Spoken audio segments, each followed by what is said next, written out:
nervous system. The nerves are going to give you the peripheral nervous system.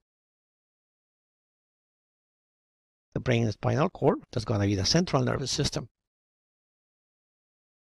If we scroll down, you have this division in boxes: central nervous system, brain and spinal cord, peripheral nervous system, nerves. We have two types of nerves: the ones that are going to make you feel, right? The ones that are going to tell you that you were bitten by a mosquito, and the one that is going to tell you that you need to move to scratch it. Nerves that are going to make you feel, they're going to be sensory division. And all those nerves that are going to make you move something, they're going to be called the motor division.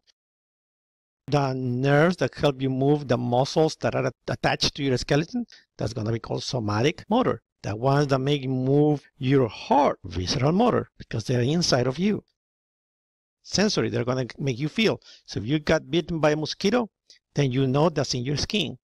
But do you feel pain in your intestines when you have diarrhea, for example? Of course. So then how do you know that you have pain? Because you have receptors for pain in your intestines, and that's why you know that you have diarrhea. So how many sensory you have? You have sensory somatic and sensory visceral. How many motor you have? Motor visceral and motor somatic. Motor visceral has two additional divisions, which are going to be the sympathetic and the parasympathetic. Okay, let's keep going.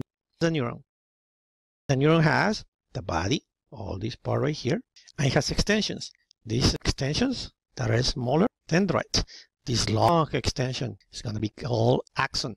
This axon is covered by this balloon type of structure, kind of like blue right here. These are going to be called myelin sheath, as you can see here. The spaces in between these areas is going to be called the node of Ranvier. Classifications of neurons: if it has multiple extensions, as you can see here, multiple extensions, it's called multipolar. Bipolar, how many extensions? Two. One right here, another one right here.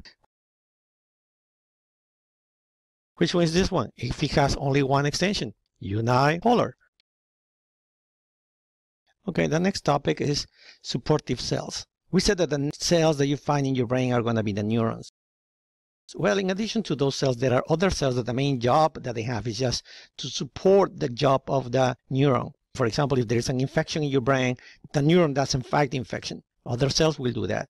So these other cells that you find in your brain are going to be called the neuroglia. As you can see there, you have the neurons and how these other cells are around these neurons in order to give them support. That's the neuroglia. Oligodendrocytes form myelin sheath. We have ependymal cells. They produce the cerebrospinal fluid. Microglia, they fight infections, for example. Astrocytes, they are part of the blood-brain barrier.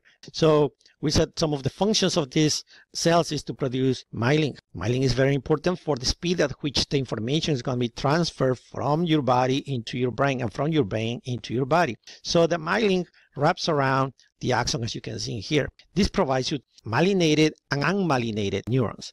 So this one is myelinated, where you see the Schwann cell, how it wraps around the nerve. That's myelinated.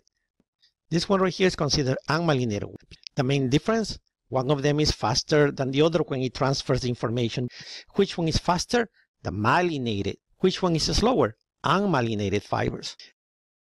The nerve fibers, they regenerate by just a tiny bit, which is not enough in order to repair or regain the main functionality on some areas where the movement of the muscles has been lost.